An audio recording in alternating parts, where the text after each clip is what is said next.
Gaylord Perry. Uh-huh. What was the name of the illegal pitch he was known to throw? Illegal pitch. Tommy, come on. What? I can only think of legal pitches. The spitball. The spit. Oh, okay, yeah. All right, good to go. You sure you're ready? Yep. Hell yeah. We're in Trivia Arena then. This is the first recording. Tommy, you ready for a little fun? Yeah, ready to give it what I got and see what I know. All right. So the whole point of this is we're testing your fandom. You gave me 4 categories that you want to be quizzed on. Okay. So we're going to start with the first one. We're going to get right into it. All the introductory stuff, screw it. That's later. All right. So, number 1, you wanted NFL playoffs. Sure. All right, but what's your favorite football team? Tell us. The team that chokes in the playoffs pretty often, the Green Bay Packers. I was about to say something other than San Jose Sharks, but... Right. How many total championships does your team have? Total championships. Yes. I believe it's 13. 13 championships. All right, got the point, but do you have any clue who would be next? It'd either be the Chicago Bears or the Cleveland Browns, one or the other. Got one of them. Got one of them? Yeah, the Bears. The Bears. So you guys have 13. The Bears and the Giants. Oh, Giants. Okay, they're right. They both have 8. So you got to think about who existed way back in like 1940, you know? So your Packers. Mm-hmm. Great team. Pretty damn good over how many decades? But they were on the wrong side of history in the 2009 NFC wildcard game. They lost the highest scoring playoff game in NFL history. Who did they fall to? 2009. I'll give you a hint if it helps at all. I'm drawing a blank.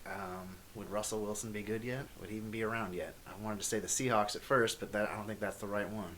The final total was 51-45 in OT. In OT, holy cow. So yeah, I'm just going to go with the Seahawks. You were close. Okay. You had a bird, at least. I had a bird, so it's like Eagles or Falcons then. Another bird. Another bird. Just Kurt Warner's Cardinals then. There you go. Arizona Cardinals. Who fell to Big Ben, yep. Still in the playoffs. We'll talk about another one that's gone down in infamy. And actually, there's a 30 for 30 on it. I'm not going to lie. Everyone's probably seen it already. Raiders, Patriots, 2001 divisional round. Charles Woodson, Tom Brady. What did that game become known as? Become known as Tuck Rule. The Tuck Rule game? Yeah. That was Woodson. He was pissed. Wasn't every Raiders fan? Right. Well, yeah. But I just remember Woodson, he joined Green Bay, and if there was ever like a bad moment, he'd be like, "This just as bad as Brady in the Tuck Rule, man." He'd like, cause I'd have like the Green Bay Packers like sideline videos or whatever on Facebook, and he'd always be sharing his frustration, referring back to that game. All right. Which 2 NFL teams have met the most times in the playoffs, wild cards included? 2 teams met the most. I want to say probably the Niners and the Cowboys, but that's just because they've probably been there more than anybody else. You're close. Probably more like a divisional match, like the Cowboys and the Giants or something.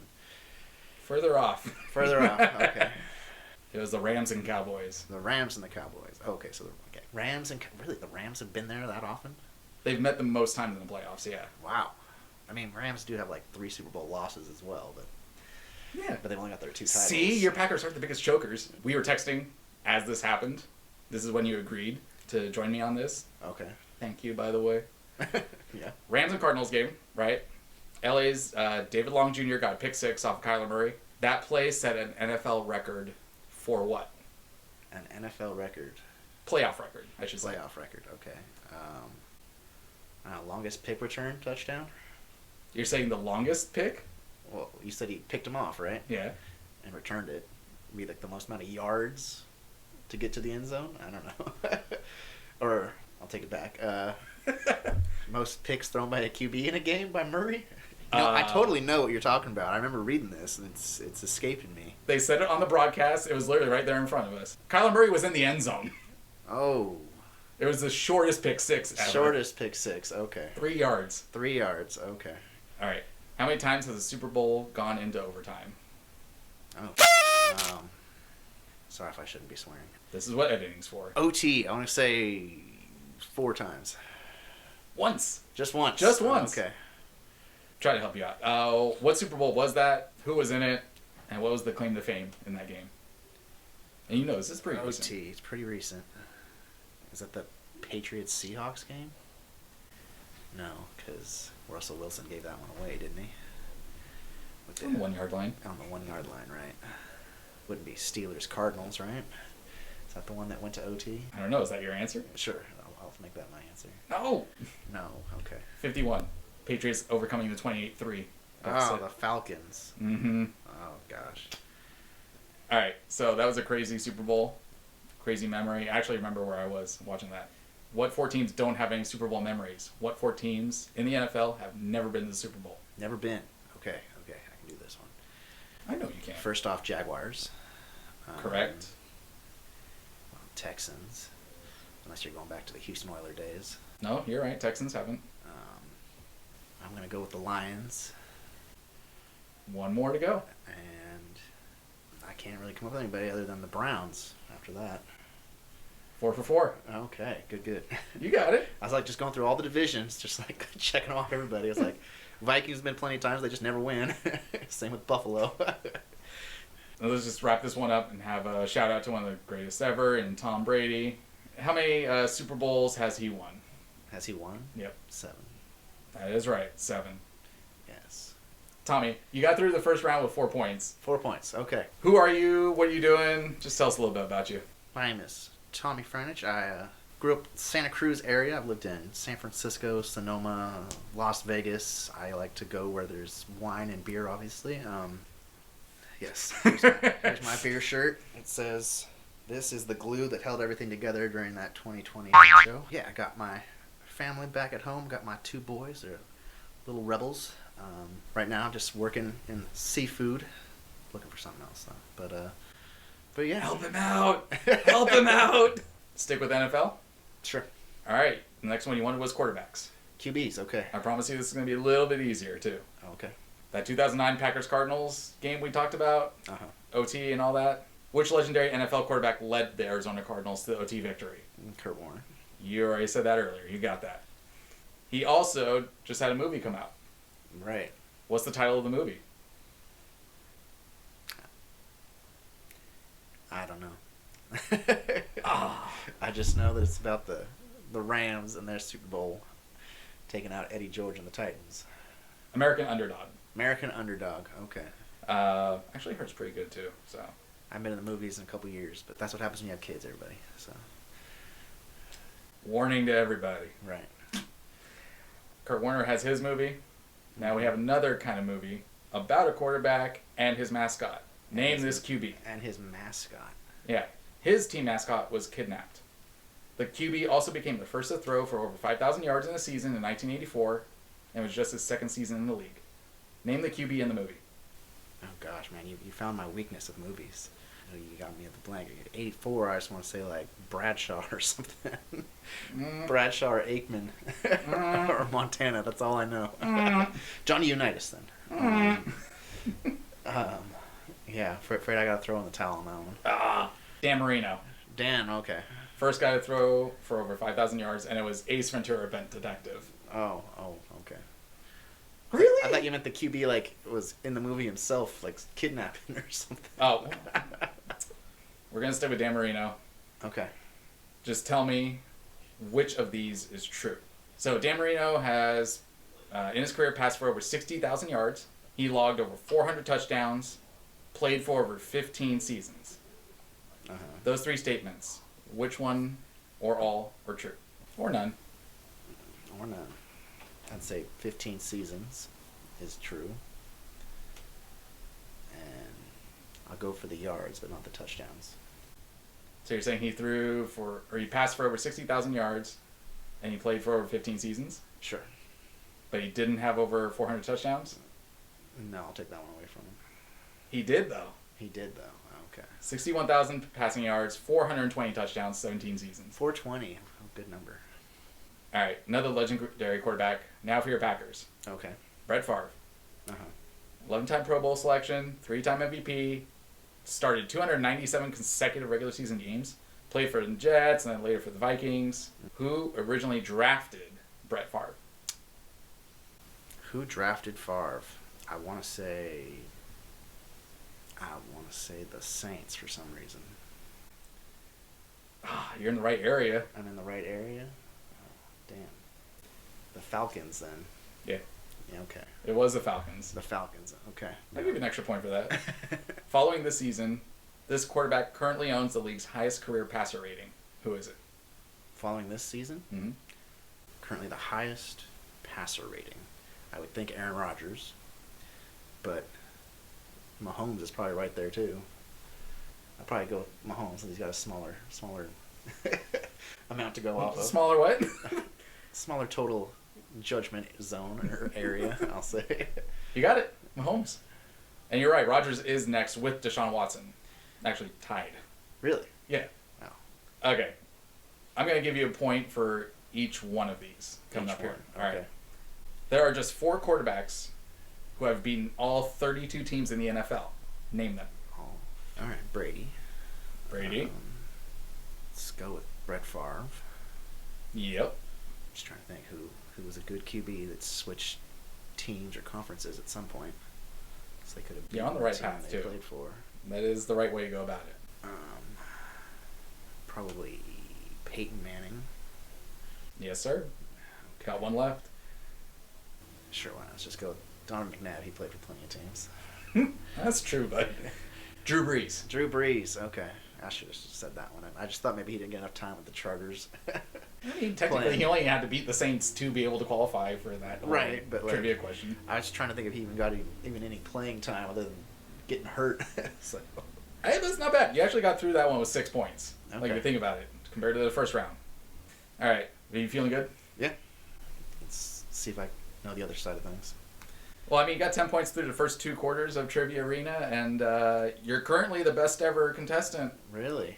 Oh gosh, some hard numbers to beat though. Next one you wanted was MLB home run leaders. Home run leaders. Oh boy. I just guess I'm a little shaky because I didn't get to watch much baseball this last season. Thanks to damn Dish. Don't carry the Giants anymore. So Dish. yeah. Who was the last player to be on the top of the National League in home runs in back-to-back seasons? Last National League. I want to say Bryce Harper. Is that too recent? You're in the right era. I'm in the right era. Okay, so recently, Back-to-back seasons. back-to-back seasons. Wouldn't be Freddie. You want me to give you a hint? Sure. Think Easy Stadium to hit home runs in. Easy Stadium. Okay. In the NL, that's Colorado. Does Trevor Story do that ever? I wouldn't think so. Oh. Joey Votto. No. Nolan Arenado. Arenado. Okay. 42 and 15, 41 in 2016. Arenado became irrelevant last season. That was like a trick. Ouch. question. Hey, he still plays great defense, too. Hey, he was on my fantasy team and did nothing. Well, that's your problem. Now, Arenado wasn't the only slugger to lead the NL in home runs in both of those years. He was tied with somebody else each year. If you can name those other 2 players that he tied with, I'll give you 1 point each.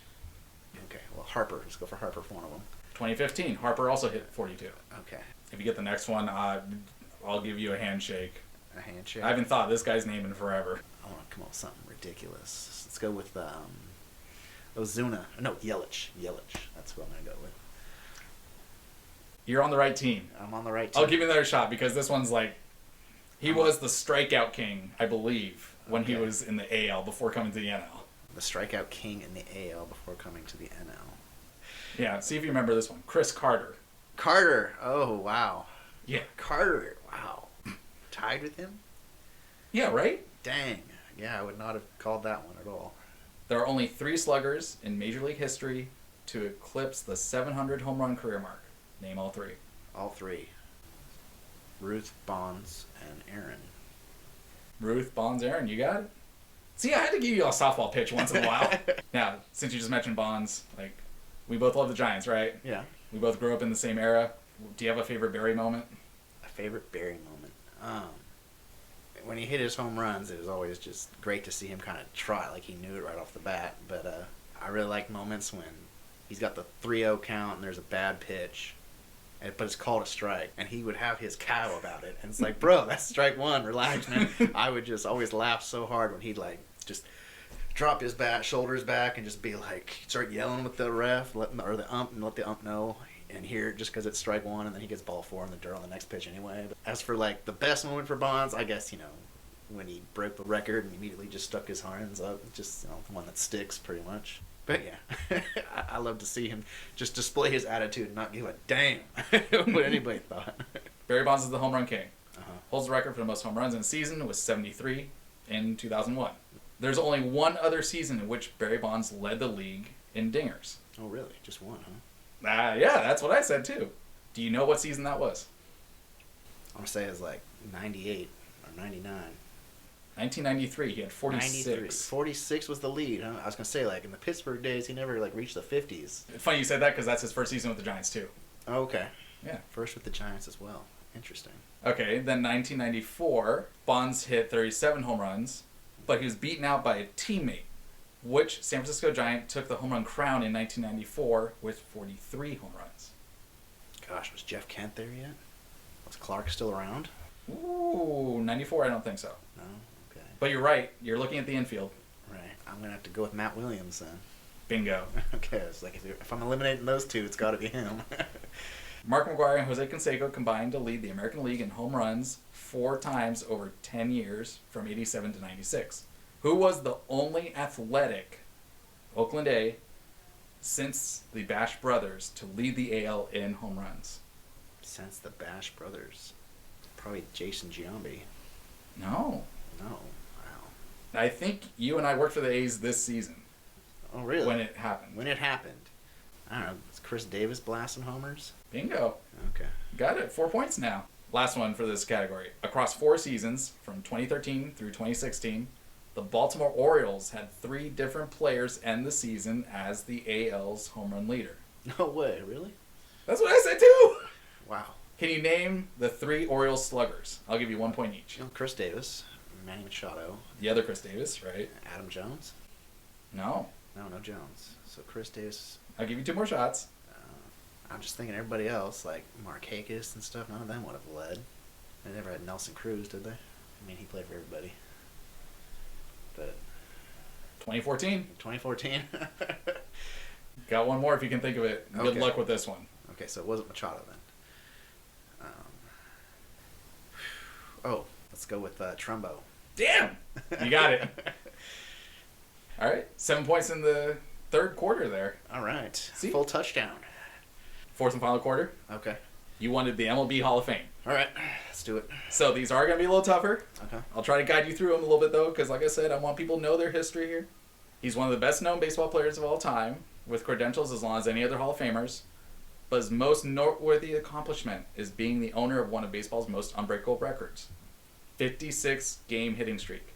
That would be... Which New York Yankee great is this? That would be the great uncle of my really good friend Brendan Sullivan, who I hang out with all the time, Mr. Joe DiMaggio. That is correct. Yes. 1 point. 1 for 1. Congratulations. Talk about consistency. This Hall of Famer owns the league's highest career batting average at .366. He kept it up over 13,000 plate appearances through a 24-season career. Damn. 22 of which were with the Detroit Tigers. Let's try to say that right. From 1905 to 1926. Who is it? Ty Cobb. Bingo. You're doing good. See? Not too bad. Not too bad. He's one of the best pitchers in the Negro Leagues. He holds both the record for being the oldest player to make an MLB debut at 42. He's also the oldest player to start a game at the age of 59. 59. He started the game for the Kansas City A's and gave up just 1 hit across 3 scoreless innings. Which Hall of Famer am I describing? I want to say Satchel Paige.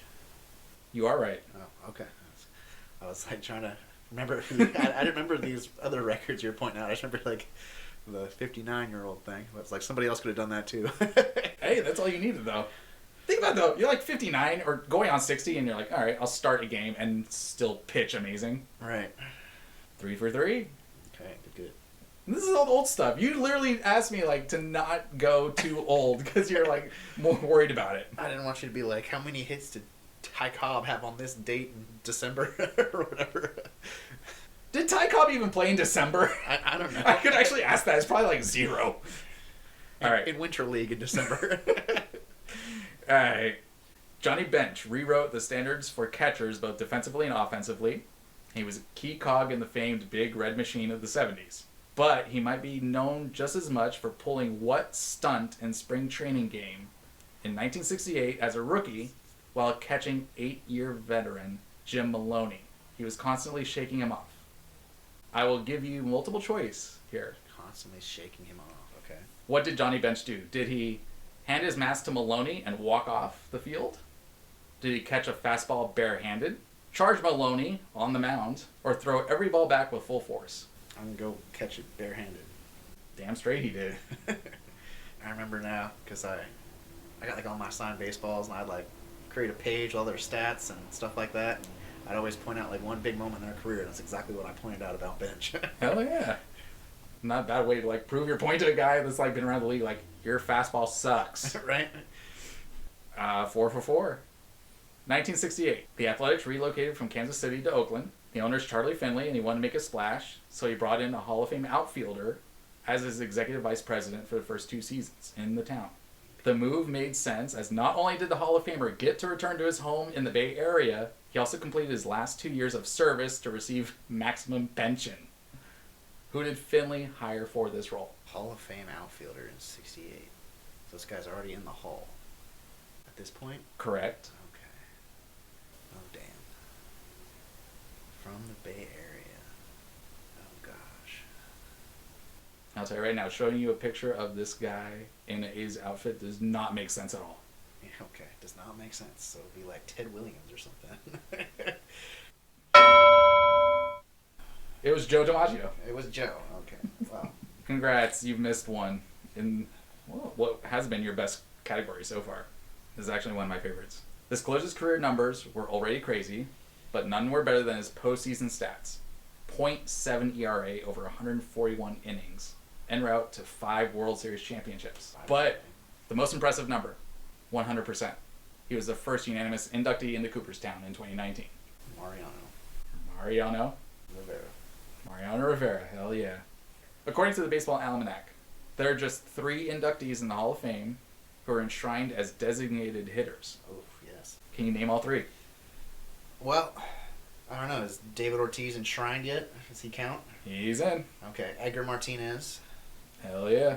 And darn, now I'm kind of drawing a blank though. Would it be Kirby Puckett? No. This person was inducted the same year as Martinez. Oh, really? Mm-hmm. Oh, dang. Okay. And he's been on TV plenty. He's been on TV plenty. Okay. Gosh, I'm drawing a blank. It's a little tougher. I'm Getting 2 of them, I'm actually impressed, so I'll give you the point for it. If you... Can you tell me what team he's with? White Sox, I believe. The White Sox. Give up? Yeah, I give up. Harold Baines. Baines. Okay, yes, on TV. Yeah, I should have thought of that one.